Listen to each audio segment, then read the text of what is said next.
Bonjour, aujourd'hui je vais vous parler des 7 catégories pour devenir magnétiseur. L'altruisme est le maître mot pour devenir magnétiseur.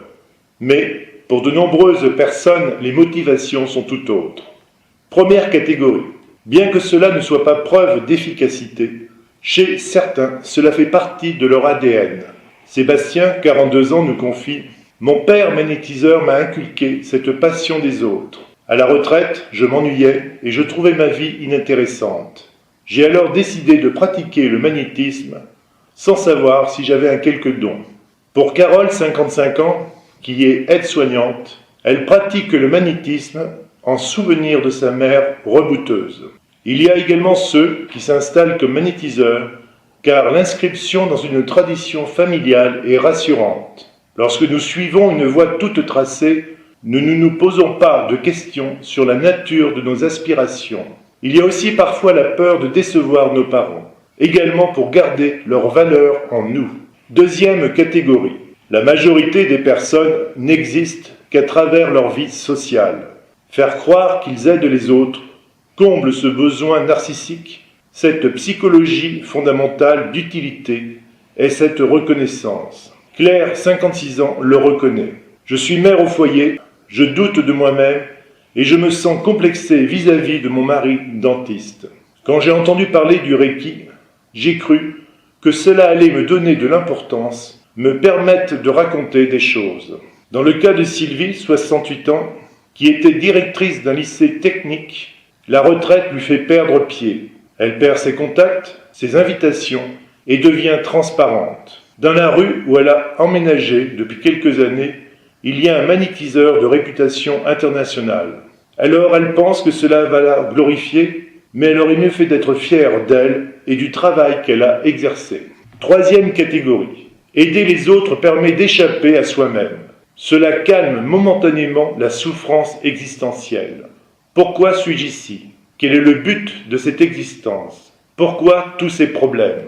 Il y a, bien sûr, la peur de mourir, mais surtout la crainte de vivre une vie monotone. Parfois, cela permet d'avoir l'impression de ne plus subir le monde qui nous entoure, mais au contraire d'avoir un peu prise sur celui-ci. Se sentir frustré et avoir envie de vivre une relation à un autre niveau. Agnès, 26 ans, l'a bien compris. Bien que j'ai un travail intéressant, une vie facile, il me manque l'essentiel. Pour lui, 62 ans, ancien directeur à la retraite, la peur de mourir et son lot de questions l'a poussé à chercher une alternative à son existence. Quatrième catégorie. Il y a également ceux qui ont un sentiment de culpabilité et qui recherchent la réparation à travers divers comportements plus ou moins altruistes. En s'occupant des autres, ces personnes cherchent à alléger le poids d'un fardeau. Cela peut être la responsabilité d'un comportement ayant porté préjudice à autrui ou le fait de s'approprier la faute d'un ancêtre, inceste, collaboration. Une personne peut chercher à venir en aide à d'autres, victimes de souffrance, pour se restaurer une image plus positive d'elle-même. Dans le cas de Pierre, 52 ans, il a essayé d'utiliser différentes méthodes énergétiques parce qu'il se sentait coupable de n'avoir rien fait et surtout de ne pas avoir vu la maladie de son père. Pour Marion, 25 ans, elle cherche à racheter une faute de son frère en pratiquant le magnétisme. Cinquième catégorie. L'Organisation mondiale de la santé, toujours très compétente en matière de statistiques, rapporte qu'une personne sur deux subit un traumatisme au cours de sa vie. Cela peut être perte précoce d'un être cher, une maladie grave, un viol. Le cerveau disjoncte. Il se coupe du réel pour survivre à une souffrance parfois insoutenable.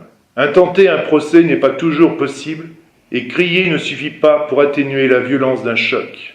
Il est nécessaire de donner une signification, de l'inscrire dans une narration qui l'éloigne de l'horreur du réel et qui donne un certain sens. Ce qui est arrivé ne doit pas avoir eu lieu pour rien. Dans le cas de Laura, 32 ans, escrimeuse, qui a perdu son agilité après avoir été fauchée par un motard, elle a besoin de se persuader que son accident a une utilité. Elle nous dit, à cause d'un vingtenaire qui n'était pas encore apte à conduire, 3 vies ont été brisées. La mienne, mais aussi celle de 2 autres piétons.